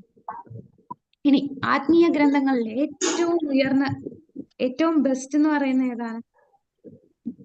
അതാണ് ഇപ്പൊ കണ്ണൻ പ്രഭു പറഞ്ഞ ശ്രീമദ് ഭാഗവതം. ശ്രീമദ് ഭാഗവതം ആദ്യം വ്യാസദേവൻ ശ്രീമദ് ഭാഗവതം എഴുതിയില്ല. ഈ പുരാണങ്ങളും വേദങ്ങളും ഈ ഉപനിഷത്തുകളും ഇതിഹാസങ്ങളും എല്ലാം എഴുതിയിട്ടും വ്യാസദേവന് ഒരു സംതൃപ്തി ലഭിച്ചില്ല, അല്ലെ? സംതൃപ്തി ലഭിച്ചില്ല. അപ്പോഴാണ് ആര് വന്നത്? നാരദ മഹർഷി. നാരദ മഹർഷി, അദ്ദേഹത്തിന്റെ ഗുരുവായിട്ടുള്ള വ്യാസദേവന്റെ ഗുരുവായിട്ടുള്ള നാരദ മഹർഷി വരികയും പറഞ്ഞു, നിനക്ക് ഈ തൃപ്തി കിട്ടാത്തതിന് കാരണം നീ ഒരുപാട് കാര്യങ്ങൾ പറഞ്ഞു. പക്ഷെ ഇത് ആളുകളെ ഭക്തിയിലേക്ക് കൊണ്ടുവരുന്നില്ല. ഈ പറയുന്നത് കൂടുതൽ കർമ്മകാണ്ഡങ്ങളും ഈ വർണ്ണാശ്രീ ഭൗതിക ലോകത്ത് തന്നെ എങ്ങനെയൊക്കെ നമുക്ക് ഉയരാമെന്നും അങ്ങനെയൊക്കെ ഉള്ള തലത്തിലാണ്. ആ കൺക്ലൂഷൻ എഴുതിയിട്ടില്ല. എന്താണ് നമ്മൾ ഈ ജന്മത്തിൽ ചെയ്യേണ്ടത്? ഭഗവാനെ കുറിച്ച് വർണ്ണിച്ചിട്ടില്ല, ഭഗവത് ഭക്തന്മാരെ കുറിച്ച് വർണ്ണിച്ചിട്ടില്ല. അതുകൊണ്ട് നീ ഭാഗവതം രചിക്കണം. അങ്ങനെ പൂർണ്ണ ആ മെച്യൂർ പ്രവീൺ വ്യാസദേവൻ പൂർണ്ണമാകുന്ന സമയത്ത് രചിച്ച ആ ബുക്കാണ് ശ്രീമദ് ഭാഗവതം അല്ലെ. അപ്പം അമല പുരാണം ശ്രീമദ് ഭാഗവതം. മാതാജി ഭാഗവതത്തിൽ എത്ര സ്കന്ധങ്ങളുണ്ട് മൊത്തം? ഭാഗവതത്തില് മൊത്തം എത്ര സ്കന്ധങ്ങൾ? മാതാജിമാര് പറഞ്ഞോളൂ. 12 ബുക്ക്. 12 12 സ്കന്ധം, 18 ബുക്ക്. 12 സ്കന്ധങ്ങളാണ് പ്രഭു ഉള്ളത്. അത് നമുക്ക് വാങ്ങിക്കണമെങ്കിൽ 18 ബുക്കുകളായിട്ടാണ് ശ്രീമദ് ഭാഗവതം ഉള്ളത്. സാധാരണ ഭാഗവതം നമുക്ക് പ്രഭുപാദയുടെ അല്ലാത്ത ഭാഗവതം വായിക്കുമ്പോൾ ഒറ്റ ബുക്കായിട്ട് കിട്ടും. അതല്ല, നമ്മുടെ ഇത് ഡീറ്റെയിൽഡ് ആയിട്ട് ഓരോ ശ്ലോകങ്ങളും ആ ശ്ലോകങ്ങളുടെ ഓരോ വാക്കുകളുടെ അർത്ഥം. നമ്മൾ ഭഗവത്ഗീത കണ്ടിട്ടില്ലേ? ഭഗവത്ഗീതയിൽ ഓരോ ശ്ലോകം ഓരോ വേർഡ് ബൈ വേർഡ് മീനിങ് ഉണ്ട്, ട്രാൻസ്ലേഷൻ ഉണ്ട്, ഭാവാർത്ഥം ഉണ്ട്, പർപ്പോട്ട് ഉണ്ട്. അതേപോലെയാണ്. എത്ര ശ്ലോകങ്ങളാണ് ശ്രീമദ് ഭാഗവതത്തിലുള്ളത്? 18,000 ശ്ലോകങ്ങളുണ്ട്. അത്രയും ശ്ലോകങ്ങൾക്കും ഇതുപോലെ എക്സ്പ്ലനേഷൻ ഉണ്ട്. അതുകൊണ്ട് നമുക്ക് 18 ബുക്കുകളുണ്ട് ശ്രീമദ് ഭാഗവതത്തിന്. ഒരു ബുക്കിൽ എത്ര സ്കന്ധം ഉണ്ടാവും മാതാജി? അത് ചില സ്കന്ധങ്ങൾ കുറച്ച് വലുതായിരിക്കും. ഒരുപാട് വലിയ സ്കന്ധങ്ങളാണെങ്കിൽ ബുക്കിന്റെ എണ്ണം കൂടും. ആദ്യത്തെ സ്കന്ധത്തിന് ഒറ്റ ബുക്കേ ഉള്ളൂ. അപ്പം അവസാനത്തെ 10ാമത്തെ സ്കന്ധത്തിന് എത്ര ബുക്ക്? 4 ബുക്കുകളുണ്ട്. 10ാമത്തെ സ്കന്ധത്തിന് തന്നെ 4 ബുക്കുകളുണ്ട്. കാരണം ഭഗവാന്റെ ലീലകള് പറയുന്നത് 10ാമത്തെ സ്കന്ധത്തിലാണ്. അങ്ങനെ മാതാജി ഇപ്പൊ 10ാം സ്കന്ധത്തില് വായിക്കുകയാണല്ലേ? ഹരേ കൃഷ്ണ. വാങ്ങിക്കുമ്പോ നമുക്ക് അങ്ങനെ മൊത്തമായിട്ട് വാങ്ങിക്കണം, അല്ലെങ്കിൽ അബ്രിഡ്ജഡ് ആയിട്ടുള്ള ഉണ്ടാവില്ലേ മാതാജി? ഇല്ല, ഇപ്പൊ അങ്ങനെ കൊടുക്കാറില്ല പ്രഭു. മൊത്തത്തിലാണ് വാങ്ങിക്കുന്നത്. 10,000-15,000 രൂപയാണ്. ഞാൻ ചോദിച്ചിട്ടുണ്ടായിരുന്നു, പക്ഷെ തന്നില്ല. അപ്പൊ പറഞ്ഞു മൊത്തം വാങ്ങിക്കണം. അത് ചിലര് ആ ഒരെണ്ണം വാങ്ങിച്ചിട്ട് പിന്നെ വാങ്ങിക്കില്ല ബാക്കി. അവിടെ കൊണ്ട് അവർക്ക് വേസ്റ്റ് അല്ലേ? അതെ. ഹരേ അതന്നെ ടെക്സ്റ്റ് മാത്രമായിട്ട് കിട്ടില്ലേ? ഇല്ല പ്രഭു, അങ്ങനെയില്ല. ടെക്സ്റ്റ് മാത്രമായിട്ട് ഇല്ല, അങ്ങനെയില്ല. പിന്നെ ഒരു സ്റ്റോറി ഫോമിൽ ഇംഗ്ലീഷ് കിട്ടും, മലയാളം ഇല്ല. ഒരു ക്യാപ്സ്യൂൾ പോലെ ഒരു ടെക്സ്റ്റ് ഉണ്ട്. അത് ഇംഗ്ലീഷേ ഉള്ളൂ പ്രഭു, മലയാളം ഇല്ല. അതിന്റെ പേരറിയാമോ മാതാജി? അത് ഞാൻ ഗ്രൂപ്പിൽ ഇടാം പ്രഭു. Okay, thank you. Hare Krishna. അത് കഥകൾ മാത്രമേ ഉള്ളൂ. അത് ശ്ലോകങ്ങളില്ല, കഥകൾ മാത്രം. നമ്മളെ കൃഷ്ണ അത് മതി മാതാജി, അത് മതി. അത് ഞാൻ ലിങ്ക് അയച്ചു തരാം. ശ്ലോകങ്ങളുടെ ബുക്ക് ഉണ്ട്, ശ്ലോകങ്ങൾ മാത്രമുള്ള ബുക്ക് ഉണ്ട്. അതിന് പക്ഷേ ടെക്സ്റ്റിന്റെ ട്രാൻസ്ലേഷൻ അല്ലേ, വെറും ശ്ലോകങ്ങളാ. ഓക്കെ. അപ്പൊ നമുക്ക് അടുത്ത ഭാഗം കടക്കാം. അപ്പൊ ശ്രീമദ് ഭാഗവതം എന്ന് പറഞ്ഞാൽ അമല പുരാണമാണ് അല്ലെ. നിഗമ കൽപ്പതരൂർഗളിതം ഫലം ശുഖമുഖാദമൃത ദ്രവ സംയുതം പിബത ഭാഗവതം രസമാലയം. അപ്പൊ ഈ ഭാഗവതം നമ്മളുടെ ഒരു മരത്തിന്റെ ഒരു മാവ് എടുക്കുകയാണെന്നുണ്ടെങ്കിൽ ആ മാവിന്റെ ഏറ്റവും പക്വമായിട്ടുള്ളതെന്ന് പറയുന്നത് അതിനകത്ത് നല്ല പഴുത്ത ഫലം കിട്ടുന്നതാണ്. ആ ഫലം നല്ല പഴുത്ത ഫലം. അതുപോലെ എല്ലാ വേദങ്ങളും ഒരു മരമാണെങ്കിൽ ആ വേദത്തിലെ പഴുത്ത ഫലമാണ് ഈ ശ്രീമദ് ഭാഗവതം എന്ന് പറയുന്നത്. അപ്പൊ ശ്രീമദ് ഭാഗവതത്തെ കുറിച്ച് നമ്മൾ ഇനി കാണും. അടുത്തത് പറയുന്നത് മധുരാവാസം. അപ്പൊ മധുരാവാസം എന്ന് പറഞ്ഞാൽ പർട്ടിക്കുലർ ധാം മധുര മാത്രമല്ല ഉദ്ദേശിക്കുന്നത്, എല്ലാ ധാമും ഉദ്ദേശിക്കുന്നുണ്ട്. മധുര എന്ന് പറഞ്ഞാലും വൃന്ദാവൻ ധാമും ദ്വാരകയും എല്ലാം വരുന്നുണ്ട്.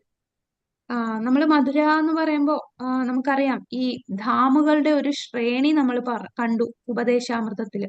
ആർക്കെങ്കിലും ഓർമ്മയുണ്ടോ? നമ്മൾ പല പല ധാമ് വന്നു. അതിൽ ഏറ്റവും ഉയർന്ന സ്ഥലം രാധാകുണ്ട്. ഏറ്റവും ഉയർന്നത് രാധാകുണ്ട്. ആദ്യം ഏതാണ് പറഞ്ഞത്? മധുര. മധുരയ്ക്ക് മുമ്പ്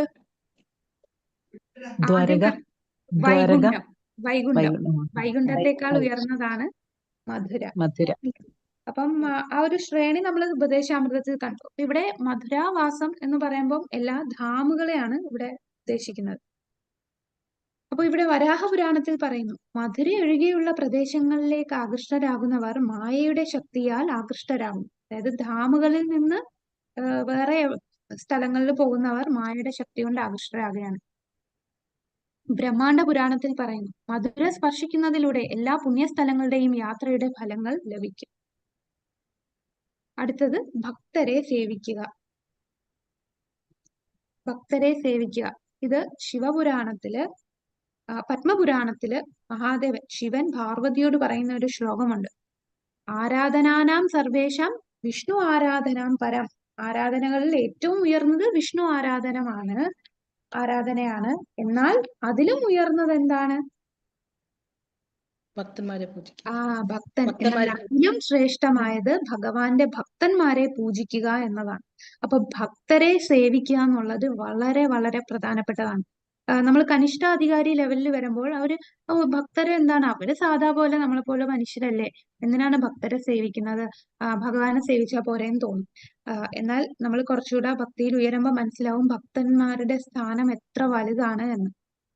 ശ്രീമദ് ഭാഗവതത്തിലും പറയുന്നുണ്ട്, ഞാൻ ഭക്തരുടെ ദാസനായി തീരട്ടെ, അതിലൂടെ കലർപ്പറ്റ ഭഗവത് പാദസേവനം സാധിക്കാമല്ലോ.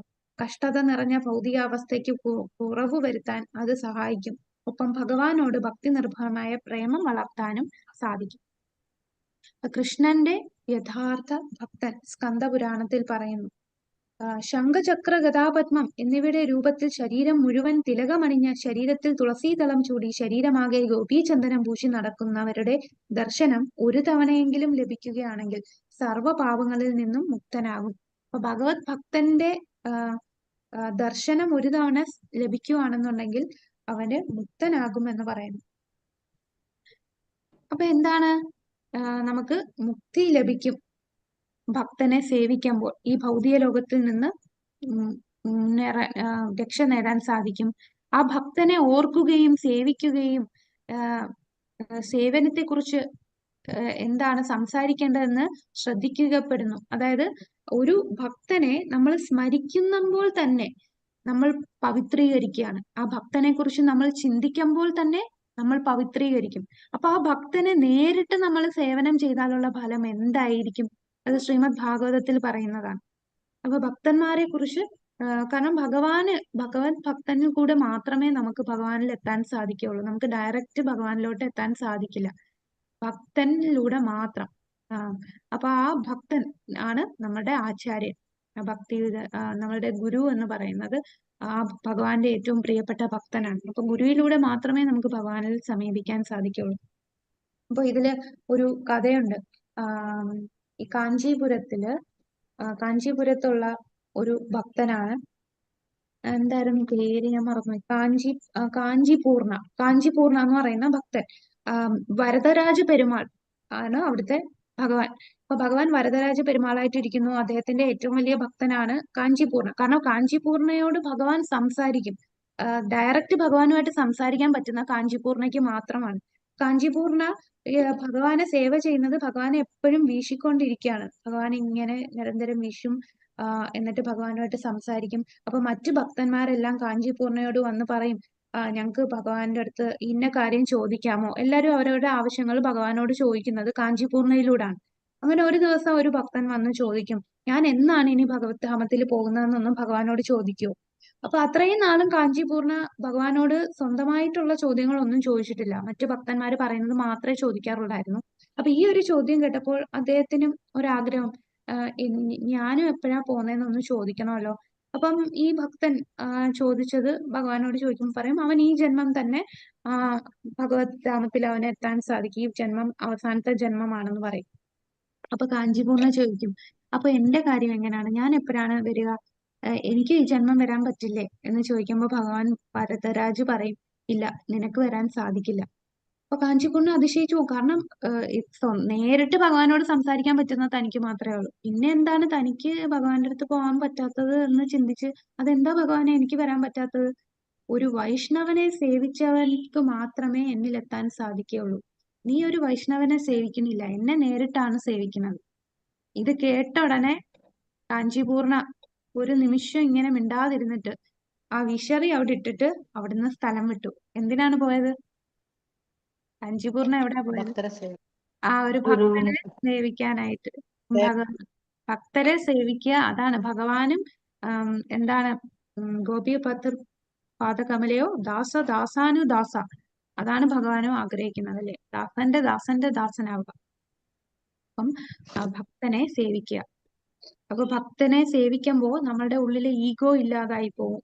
നമ്മളുടെ ആ ഉയർന്ന ലക്ഷ്യത്തിലേക്ക് നമുക്ക് എത്താനും സാധിക്കും. കൃഷ്ണഭക്തി പ്രദാനം ചെയ്യാൻ ഭക്തന് ഗുരുവിന് സാധിക്കും. ഇനി അടുത്ത 50 വൈഷ്ണവൻ മാതാജി ഉദ്ദേശിക്കുന്നത് ബ്രാഹ്മിൺസിനല്ലേ? ഇവിടെ നമ്മള് ചൈതന്യ ചരിതാമൃതത്തിൽ ഒരു ശ്ലോകം പറയുന്നുണ്ട്. കിപാ കിപാ വിപ്രാ കിപാന്യാസി കിപാ വിപ്രാ കിപാന്യാസി ശൂദ്രകേന ഏ കൃഷ്ണ തത്വവേദ സേ ഗുരു ഹയ. ഒരു ഗുരു ആവണമെങ്കിൽ അവൻ ബ്രാഹ്മണനോ അവൻ ശൂദ്രനോ അവൻ വൈശ്യനോ അവൻ സന്യാസിയോ ഒന്നുമല്ല. കൃഷ്ണ തത്വം മനസ്സിലാക്കിയവൻ ആരാണോ അവനാണ് ഗുരു. പിന്നെ നമ്മള് ഉപദേശാമൃതത്തിൽ ആദ്യത്തെ ശ്ലോകത്തിൽ കണ്ടു അല്ലെ, വാചോവേഗം മനസക്രോധവേഗം ജിഹ്വാവേഗം ഉദര ഉപസ്ഥവേഗം ഏതാൻ വേഗാൻയോ വിഷയനധീര സർവാമപിമം പൃഥ്വീം സ ശിഷ്യ. പൃഥ്വിയിലെ ശിഷ്യന്മാരെ സ്വീകരിക്കാൻ യോഗ്യനായിട്ടുള്ളവൻ ആരാണ്? വാക്കുകളെ നിയന്ത്രിക്കുന്നവൻ, മനസ്സിനെ നിയന്ത്രിക്കുന്നവൻ, അവന്റെ ഉദരത്തെ നിയന്ത്രിക്കുക, നാവിനെ നിയന്ത്രിക്കുക, ജനനേന്ദ്രിയെ നിയന്ത്രിക്കുക, അങ്ങനെ 6 കാര്യങ്ങൾ പറയുന്നു. അത് ജന്മം കൊണ്ട് അവൻ ആരോ ആവും. ചണ്ടാളനാണെങ്കിൽ പോലും അവന് കൃഷ്ണഭക്തനാവാൻ സാധിക്കും. അവനായി സാധന ചെയ്താൽ മതി. പിന്നെ ഈ കലിയുഗത്തിൽ ജനിക്കുന്ന എല്ലാരും ശൂദ്രരാണ്. ഞാൻ ബ്രാഹ്മണനാണ് എന്ന് ആ സ്മാർത്ഥ ബ്രാഹ്മണരായിട്ട് കഴിയുന്നവരെക്കാളും ഉയർന്നതാണ് വൈഷ്ണവൻ. നമ്മൾ നേരത്തെ കഴിഞ്ഞ ക്ലാസ്സിൽ കണ്ടില്ലേ, വൈഷ്ണവനാവാനായിട്ട് യോഗ്യതയൊന്നുമില്ല. അവൻ ഏത് ജന്മമായാലും ഏത് കുലത്തിൽ ജനിച്ചാലും അതിനെ ഒന്നും ഡിപ്പെൻഡ് ചെയ്യുന്നില്ല ഭക്തിയിലേക്ക് വരാൻ. ഓക്കെ പ്രഭുജി. അപ്പൊ ആ ബ്രാഹ്മണൻ ആവണമെന്നില്ല, ആരും ആകാം. അവന് കൃഷ്ണഭക്തിയിലേക്ക് വരാൻ എല്ലാവർക്കും അവസരമുണ്ട്. ഹരേ കൃഷ്ണ. ഇനി അടുത്തത് പറയുന്നത് അവനവന്റെ നിലയ്ക്കൊത്തുള്ള ഭഗവത് സേവനം. ഒരാളുടെ സാമ്പത്തിക സ്ഥിതി അനുസരിച്ച് ഭഗവാനെ സേവ ചെയ്യുക. അപ്പൊ ഭഗവാനുമായി ബന്ധപ്പെട്ടുള്ള ചടങ്ങുകൾ വരും. അപ്പൊ അവരവരുടെ സാമ്പത്തിക നില അനുസരിച്ച് ചെയ്യണമെന്ന് പത്മപുരാണം പറയുന്നതാണ്. ഏത് തരത്തിലായാലും ഭഗവാനുമായി ബന്ധപ്പെട്ട ചടങ്ങുകൾ, ഉത്സവങ്ങൾ എല്ലാവരും ചെയ്തിരിക്കണം. ഇപ്പൊ നമുക്കറിയാം, ഇത് നമ്മള് പറയുന്നതല്ല, രൂപഗോസ്വാമി നമുക്ക് പറഞ്ഞു തന്നിട്ടുള്ള വാക്കുകളാണ്. ഇപ്പൊ നമുക്ക് ടെമ്പിളിന്റെ ഇനാഗ്രേഷൻ ആണ് 19-ാം തീയതി. അപ്പൊ നമ്മൾ അതാണ് അവരവരുടെ സാമ്പത്തിക സ്ഥിതി അനുസരിച്ച് സേവിക്കുക. എല്ലാം തരാൻ അല്ല പറയുന്നത്. എന്ത് സ്ഥിതിയിലാണോ നമ്മൾ നിൽക്കുന്നത് അതിനനുസരിച്ച് നമ്മളാൽ പറ്റുന്ന രീതിയിൽ നമുക്ക് ഭഗവാന് സേവനം ചെയ്യാം. അപ്പൊ ഉത്സവങ്ങൾക്ക്, പിന്നെ ഓരോ ആഘോഷങ്ങൾ വരും അല്ലെ, രഥയാത്ര, ജന്മാഷ്ടമി, പിന്നെ ഇതുപോലെ ടെമ്പിൾ ഇനാഗുറേഷൻ. അപ്പൊ ഇതൊക്കെ വലിയ അവസരമാണ് നമുക്ക് ഭഗവാനെ സേവ ചെയ്യാനുള്ളത്. ഈ ഭഗവത് സേവനം ചെയ്യുന്തോറും നമ്മൾ ശുദ്ധീകരിക്കപ്പെടുകയാണ് ചെയ്യുന്നത്. ഇനിയും സേവനം ചെയ്യാൻ പറ്റാത്തവരുണ്ടെങ്കിൽ ഇനിയും നിങ്ങൾക്ക് സേവനം ചെയ്യാൻ അവസരമുണ്ട്. അപ്പം ഭഗവത് സേവനം ചെയ്യും. നമ്മളാൽ പറ്റുന്ന രീതിയിൽ നമ്മളെ ടെമ്പിളിന് വേണ്ടി ഡൊണേറ്റ് ചെയ്യാം. ഇനി കാർത്തിക മാസത്തിലെ ഭക്തിയുത സേവനം വളരെ പ്രധാനപ്പെട്ടത്. കാർത്തിക മാസം എന്ന് പറഞ്ഞാൽ അതൊരു ഒക്ടോബർ നവംബർ ആ സമയത്താണ് കാർത്തിക മാസം. ഊർജവൃതമാണ് കാർത്തിക മാസത്തില്. അപ്പൊ ഈ മാസത്തില് നമ്മൾ എന്താ ആരതിയാണ് ചെയ്യുന്നത്? ദാമോദരാരതി. ദാമോദരൻ. യശോദാമ്മ ഇങ്ങനെ ഉരലില് കെട്ടി ഭഗവാൻ ഇങ്ങനെ കരഞ്ഞുകൊണ്ട് നിൽക്കുന്ന ആ ഒരു രൂപത്തില് നമ്മള് ആരതി ചെയ്യല്ലേ. അപ്പൊ അത് ഏറ്റവും വലിയ സവിശേഷതമാണ് ഭഗവാന്റെ ദാമോദര രൂപത്തെ ആരാധന ചെയ്യുക എന്നുള്ളത്. അപ്പൊ ആ ദാമോദര സങ്കല്പം നമ്മള് അന്ന് ദാമോദര ആരതി എന്താണ്? നമാമീശ്വരം സച്ചിദാനന്ദരൂപം അല്ലെ, നമ്മൾ ആ ആരതി പറഞ്ഞ് ഭഗവാനെ ആരതി ചെയ്യുന്നു. അപ്പൊ ഇത് കാർത്തിക മാസം. ഈ കാർത്തിക മാസത്തില് നമ്മൾ ചെയ്യുന്ന ഓരോ സേവനത്തിനും 10 മടങ്ങ് 10,000 ടൈംസ് അതിന്റെ ഫലം ലഭിക്കുകയാണ്. എല്ലാ ഉത്സവങ്ങളിലും ഏറ്റവും പ്രത്യേകതയുള്ളതാണ് കാർത്തിക മാസം. ആ മാസത്തില് നമ്മളുടെ കീർത്തനം, നമ്മള് ശ്രവണം, നമ്മളുടെ നാമജപം എല്ലാം കൂട്ടണം. നമ്മളിപ്പോ എത്രയാണോ മാല ജപിക്കുന്നത് അതിനേക്കാളും ഒരുപാട് മാല നമ്മൾ കൂടുതൽ ചൊല്ലണം കാർത്തിക മാസത്തില്. അപ്പൊ ആ മാസത്തിൽ നമ്മൾ ദാമോദര രൂപത്തെയാണ് ആരാധന ചെയ്യുന്നത്. അപ്പൊ നമ്മൾ ചെയ്യുന്നതിന്റെ 10 മടങ്ങാണ് ഫലം. നമ്മൾ സാധാരണ ദിവസം ചെയ്യുന്ന ആ മാല ജപിക്കുന്നതിനേക്കാളും ഫലം കൂടുതൽ കിട്ടുന്നത് ദാമോദര മാസത്തിലാണ്. അപ്പൊ ഈ മാസം നമുക്ക് മധുരയിലോ വൃന്ദാവനത്തിലോ ഒക്കെ ആഘോഷിക്കാൻ പറ്റുകയാണെന്നുണ്ടെങ്കിൽ അത് കൂടുതൽ ശക്തമാണ്, കൂടുതൽ അനുഗ്രഹം ലഭിക്കും നമുക്ക് ഈ ധാമില് പോകാൻ സാധിച്ചാൽ. ഭഗവാന്റെ പ്രവർത്തനങ്ങൾ ആഘോഷിക്കുന്ന ഉത്സവങ്ങൾ. അപ്പൊ ജന്മാഷ്ടമി, ആം, എങ്ങനെ പല ഉത്സവങ്ങൾ കാണും. ഭഗവാന്റെ പ്രവർത്തനം കൊണ്ടാടുന്ന ഉത്സവങ്ങൾ ഭവിഷ്യപുരാണത്തിൽ പറയുന്നതാണ്. ഭഗവാൻ ജനാർദ്ദന, അങ്ങയുടെ അമ്മ ദേവകി അങ്ങയെ പ്രസവിച്ച ദിവസം ഞങ്ങൾക്ക് പറഞ്ഞു തരൂ. ആ ദിവസം ഞങ്ങൾക്ക് ആഘോഷിക്കണം. കേശി മദന, ഞങ്ങൾ പരിപൂർണമായും അങ്ങയുടെ പാദങ്ങളിൽ സമർപ്പിതരാണ്. സകലവിധമായ അനുഷ്ഠാനങ്ങളോടും കൂടി അങ്ങയെ സന്തോഷിപ്പിക്കുകയാണ് ഞങ്ങളുടെ ലക്ഷ്യം. അപ്പൊ ഇങ്ങനെ ഭഗവാന് പ്രിയങ്കരം ആണ്. ഭഗവാന് ഇങ്ങനെ സേവ ചെയ്യുമ്പോൾ, ഉത്സവാഘോഷങ്ങളിലും ചടങ്ങുകളിലും ഒക്കെ നമ്മൾ പങ്കെടുക്കുകയും അവിടെ സേവനങ്ങൾ ചെയ്യുമ്പോൾ അത് ഭഗവാനെ കൂടുതൽ പ്രീതിപ്പെടുത്തുന്നതാണ്. അടുത്തത് ഭക്തിപൂർവമുള്ള മൂർത്തി ആരാധന. ഇവിടെ നമ്മൾ വിഗ്രഹ ആരാധനയെ കുറിച്ചാണ് പറയുന്നത്. ഈ 60 മുതൽ 64 വരെ പറയുന്ന കാര്യങ്ങൾ വളരെ പ്രധാനപ്പെട്ടതാണ്. ഈ 64 ഇനങ്ങളിൽ ഏറ്റവും ശക്തമായിട്ടുള്ളതാണ് അവസാനത്തെ 5 ഈ അവസാനത്തെ 5 കുറിച്ച് പറയാൻ തന്നെ അടുത്ത ഒരു ചാപ്റ്റർ ആണ്. എന്താ കിട്ടിയ അതിൽ എന്താണ് ഈ അവസാനത്തെ 5 കാര്യങ്ങൾ? 60, 61, 62, 63, 64. അത് ഏറ്റവും പ്രധാനപ്പെട്ടത്. 64 ഏറ്റവും ശക്തമായിട്ടുള്ള ഇനങ്ങളാണ് 60 മുതലുള്ളത്. ആദ്യത്തത് ഭക്തിപൂർവമായ മൂർത്തി ആരാധന. അപ്പം മൂർത്തി ആരാധനയില് സദാ തിരുനാമം ജപിക്കുകയും ഭക്തിയുത സേവനത്തിൽ പരമാനന്ദം അനുഭവിക്കുകയും ചെയ്യുന്ന ആളിന് ഭക്തിയുത സേവനത്തിനുള്ള സൗകര്യങ്ങൾ ലഭിക്കും. അപ്പൊ നമ്മൾ ഭഗവാനെ ആരാധിക്കുമ്പോൾ നമുക്ക് മുക്തി മാത്രമല്ല ലഭിക്കുന്നത്. മുക്തി എന്ന് പറഞ്ഞാൽ എന്താണ്? മുക്തി എന്ന് പറഞ്ഞാൽ ഭൗതിക ലോകത്തിൽ നിന്ന് രക്ഷ നേടുക. ഭഗവാന്റെ അടുത്ത് പോകണമെന്നില്ല. അതാണ് മുക്തി എന്ന് പറഞ്ഞാൽ മോക്ഷം ലഭിക്കുക. മോക്ഷം. അത് ചിലപ്പോ നമ്മൾ ബ്രഹ്മത്തിൽ ലയിക്കുന്നതായിരിക്കും മോക്ഷം. ഭൗതിക ലോകത്തിൽ നിന്ന് രക്ഷ നേടും. രക്ഷ നേടുക എന്ന് പറഞ്ഞാൽ നിർവ്യക്തിഗതവാദികൾക്ക് അവര് ഭൗതിക ലോകത്തിൽ നിന്ന് മുക്തി നേടുക എന്ന് പറഞ്ഞാൽ അവരെന്താണ്? ആത്മീയമായിട്ടുള്ള ബ്രഹ്മത്തിൽ വന്ന് ചേരുക, ഒന്നായി തീരുക. അവിടെ മുക്തി. അത് പക്ഷെ ഭക്തി എന്ന് പറഞ്ഞാൽ, ഭക്തിയുത സേവനം എന്ന് പറയുന്നത് മുക്തി ഒരു തുടക്കം മാത്രമാണ്. ഭക്തിയുത സേവനത്തിൽ മുഴുകിയിരിക്കുന്നവർ അവര് യഥാർത്ഥമായിട്ട് നമ്മളുടെ സ്വാഭാവിക നിലയിലേക്ക് എത്തും. സ്വാഭാവിക നില എന്ന് പറഞ്ഞാൽ ജീവരെ സ്വരൂപമായ കൃഷ്ണന്റെ നിത്യദാസരായിട്ട് ഭഗവത് ധാമത്തിൽ പോകും. അല്ലെങ്കിൽ അവർ ഈ ഭൗതിക ലോകത്തിലാണെങ്കിൽ തന്നെ അവര് മുക്താത്മാക്കളാണ്. കാരണം ഈ ഭൗതിക ലോകത്തിൽ ഇരിക്കുമ്പോഴും അവര് ഫുൾ ടൈം ഭഗവാനെ കാണാം. അവർക്ക് ദർശിക്കാൻ കഴിയും. ഭഗവാന്റെ ലീലകളൊക്കെ ദർശിക്കാൻ കഴിയും അവരുടെ. അത് നമ്മളെ പോലെ ആർട്ടിഫിഷ്യൽ ആയിട്ട് ദർശിക്കുകയല്ല, നാച്ചുറൽ ആയിട്ട് ഭഗവാന്റെ ലീലകളൊക്കെ അവർക്ക് അവരുടെ ഉള്ളില് ഇങ്ങനെ പല ലീലകളും അവരിലേക്ക് തെളിഞ്ഞു വരും. ഈ ഭൗതിക ലോകത്താണെങ്കിൽ പോലും എന്താണ്? അവര് മുക്താത്മാക്കളാണ്. അപ്പൊ ഭഗവാനെ ആരാധന ചെയ്യുമ്പോൾ മുക്തി മാത്രമല്ല, നമുക്ക് ഭക്തിയിലുള്ള ആ അവസ്ഥയിലേക്ക് ഉയരാൻ സാധിക്കും. അപ്പൊ വെറും മോചനം മാത്രമല്ല, നമുക്ക് ഭഗവാന്റെ ആ ധാമത്തിൽ ചെന്ന് ഭഗവാനുമായി നേരിട്ട് നമ്മളുടെ ആ സ്വരൂപത്തിലെത്തി ഭഗവാനെ സേവിക്കാനുള്ള അവസരം വരെ എത്തിക്കാൻ സാധിക്കും. അടുത്തത് ആദ്യം പറഞ്ഞു മൂർത്തി ആരാധന. അടുത്ത പറയുന്നതാണ് നിത്യം ഭാഗവത സേവയാ. ശ്രീമദ് ഭാഗവത പാരായണം. അപ്പൊ കൽപ്പവൃക്ഷമാണ് ശ്രീമദ് ഭാഗവതം. വേദത്തിന്റെ നമ്മൾ നേരത്തെ പറഞ്ഞില്ലേ, ഒരു മരം ഉണ്ടെങ്കിൽ ഒരു മാവ് എടുക്കുകയാണെങ്കിൽ അതിലെ മാമ്പഴമാണ് ആ വൃക്ഷത്തിന്റെ ഏറ്റവും മഹത്തായിട്ടുള്ള വസ്തു, നല്ല പഴുത്ത മാമ്പഴം. അതുപോലെ വേദം എന്ന വൃക്ഷത്തിലെ ഏറ്റവും പക്വമായിട്ടുള്ള ഫലമാണ് ശ്രീമദ് ഭാഗവതം. അപ്പൊ ഈ ഭാഗവതത്തിന് കുറച്ചുകൂടെ ടേസ്റ്റ് കൂടുതലാകുന്ന എപ്പോഴാണ്? ഈ മാവില് ഈ പഴത്തിനകത്ത് ഒരു തത്ത കൊത്തുവാണെങ്കിൽ അതിന് രുചി കൂടുതലാന്ന് പറയും. അതുപോലെ നമ്മളെ ഭാഗവതത്തിൽ ഒരു തത്ത കൊത്തിയിട്ടുണ്ട്. അതാരാണ്? ശുകദേവ ഗോസ്വാമി. ശുകദേവ ഗോസ്വാമി. ശുകദേവ ഗോസ്വാമി എന്ന് പറയുന്നത് ആരാണ്?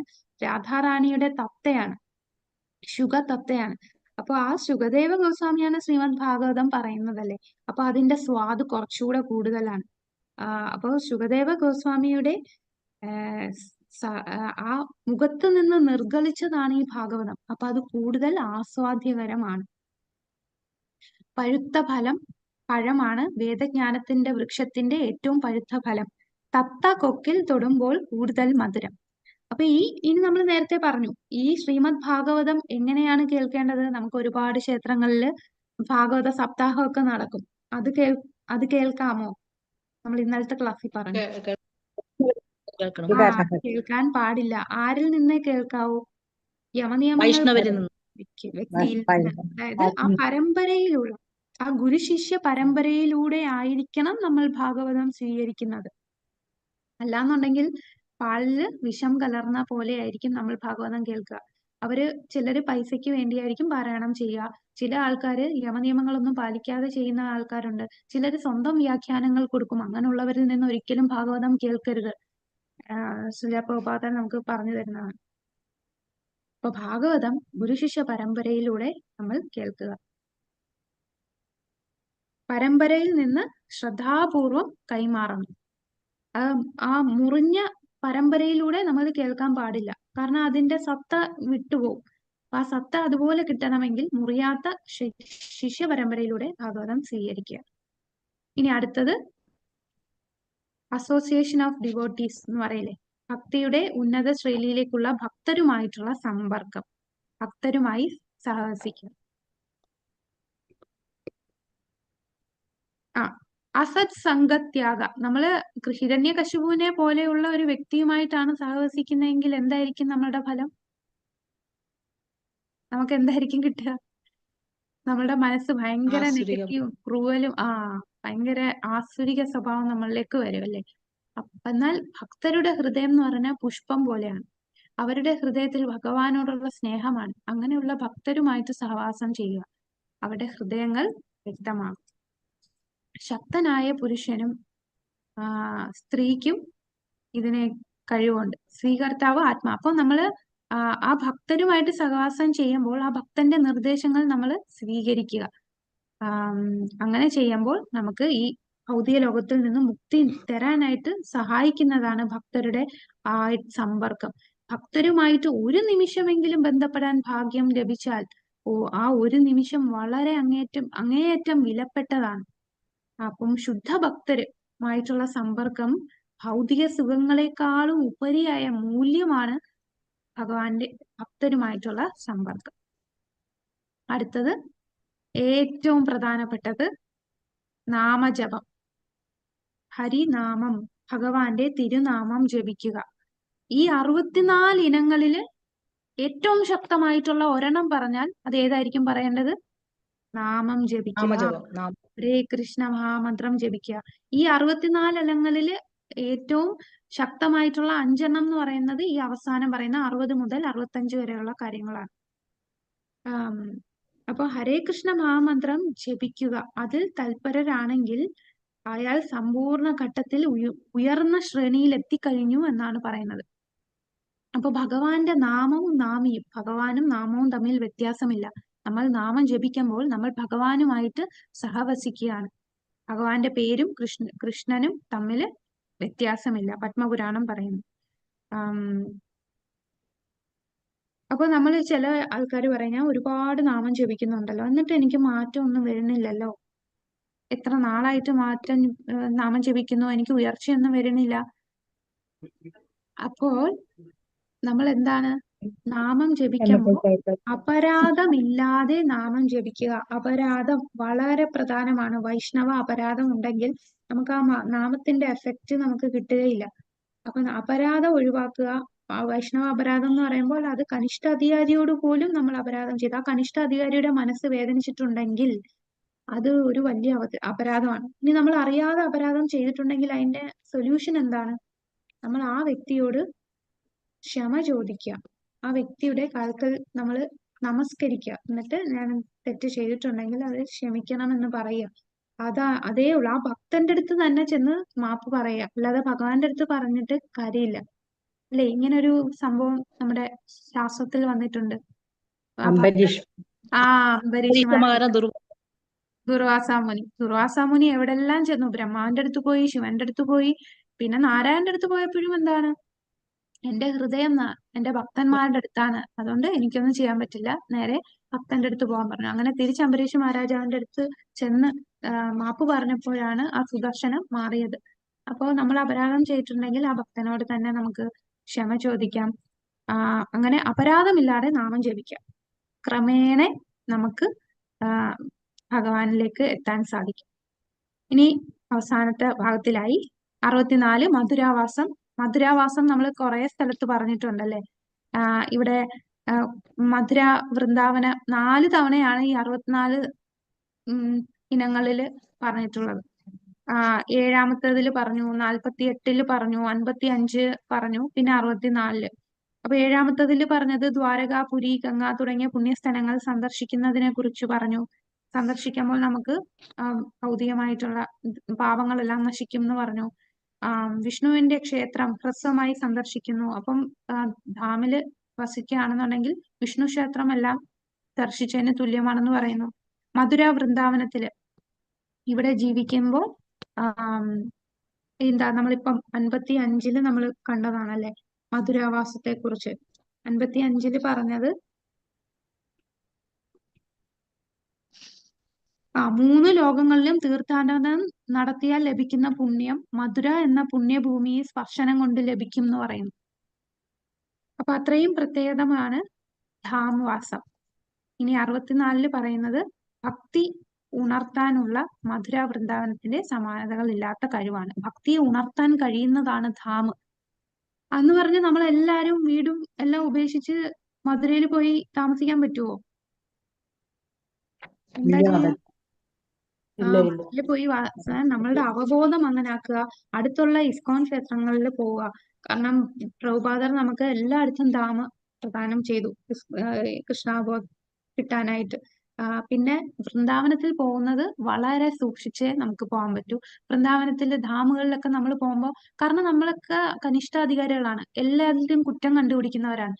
നമ്മൾ ഈ കൊച്ചു കൊച്ചു കാര്യം കണ്ടാലേ കുറ്റം കണ്ടുപിടിക്കും. അപ്പൊ ധാമിൽ പോകുമ്പോൾ പലതും കാണുമ്പോൾ നമുക്ക് കുറ്റമായിട്ട് തോന്നും. അപ്പം ധാമിലുള്ള ധാംവാസികളെ, പ്രത്യേകിച്ച് വൃന്ദാവനവാസികളുടെ കുറ്റം പറയുകയാണെങ്കിൽ അത് നമ്മൾ ചെയ്ത അപരാധം എന്ന് പറയുന്നത് അത് 10 മടങ്ങാണ് ആ അപരാധത്തിന്റെ ഫലം ലഭിക്കുക, പാപമാകുന്നത്. നമ്മൾ പുണ്യം ചെയ്താൽ അത് ഡബിൾ എഫക്റ്റ് കിട്ടും. അതുപോലെ പാപം ചെയ്താലും ആ ഡബിൾ എഫക്റ്റ് നമുക്ക് കിട്ടും. അതുകൊണ്ട് ധാമിൽ കുറച്ച് ദിവസമൊക്കെ നിൽക്കാവൂ. അല്ലെങ്കിൽ ഗുരുവിന്റെ നിർദ്ദേശം, നമ്മൾ അത്രയും പ്യൂരിഫൈഡ് ആയെങ്കിൽ മാത്രമേ, അത്ര ശുദ്ധഗതിയിൽ എത്തുമ്പോൾ മാത്രമേ നമുക്ക് ധാമിൽ വസിക്കാനുള്ള അവകാശം വരും. അത് ഗുരു നമ്മൾക്ക് നിർദ്ദേശിക്കും ആർക്കൊക്കെ ധാമിൽ പോകാം. പക്ഷെ മായാപ്പൂർ കുഴപ്പമില്ല. മായാപ്പൂർ എന്താണ്? മായാപ്പൂർ ധാമിനെ എന്താ പറയാ? ഔദാര്യ ധാം എന്നാണ് പറയുന്നത്. കാരണം അത്ര മേഴ്സിഫുൾ ആണ് നമ്മുടെ ചൈതന്യ മഹാപ്രഭു. മായാപ്പൂരിലെ ഒരു വ്യക്തി തറയിൽ കിടന്ന് ഉറങ്ങിയാൽ തന്നെ ചൈതന്യ മഹാപ്രഭു അവൻ ഈ ധാമിനെ ദണ്ഡവത് ചെയ്യുന്നു എന്ന് പറഞ്ഞ് കാരുണ്യം കൊടുക്കും. അത്ര കാരുണ്യം. അവിടെ നമ്മൾ ഒഫൻസസ് എടുക്കില്ല. നമ്മൾ ചെയ്യുന്ന അപരാധങ്ങൾ മായാപ്പൂരിൽ എടുക്കില്ല.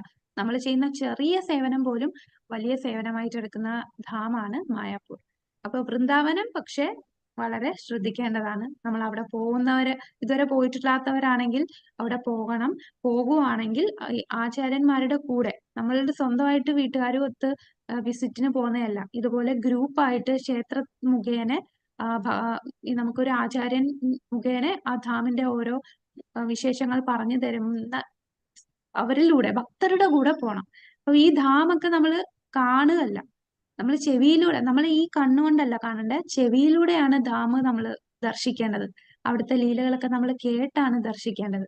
കൂടാതെ നമ്മളുടെ അവബോധം ശുദ്ധീകരിക്കുക, നമ്മുടെ ഈ കുറ്റം കണ്ടുപിടിക്കുന്ന ആ സ്വഭാവം നമ്മൾ മാറ്റിവെക്കുക. എല്ലാം ഭഗവാന്റെ, കാരണം വൃന്ദാവനവാസികൾ എന്ന് പറഞ്ഞാൽ ഭഗവാൻ ഏറ്റവും, രാധാറാണിക്ക് ഏറ്റവും പ്രിയപ്പെട്ട ആൾക്കാരാണ്. അപ്പൊ അവരെന്ത് ചെയ്താലും നമ്മള് അത് അവരുടെ നമ്മൾ അങ്ങനെ കാണാം. അവിടെ ഉള്ള ചെറിയ പ്രാണികളെ പോലും നമ്മൾ ആ ബോധത്തിൽ വേണം കാണാൻ. രാധാറാണിയുടെ പ്രിയപ്പെട്ട ജീവജാലങ്ങളാണ് അവിടെ ഉള്ള എല്ലാം. ഹരേ കൃഷ്ണ കൃഷ്ണ കൃഷ്ണ ഹരേ ഹരേ, ഹരേ രാമ രാമ രാമ ഹരേ ഹരേ. അപ്പൊ നമുക്ക് അടുത്ത ആഴ്ച ക്ലാസ് ഇല്ല. ടെമ്പിളിലെ പ്രോഗ്രാം ആണ്. ഒരുപാട് സേവനങ്ങൾ ടെമ്പിളിലുണ്ട്. അതുകൊണ്ട് അടുത്ത ആഴ്ച നമുക്ക് ബാക്കി ഭാഗങ്ങൾ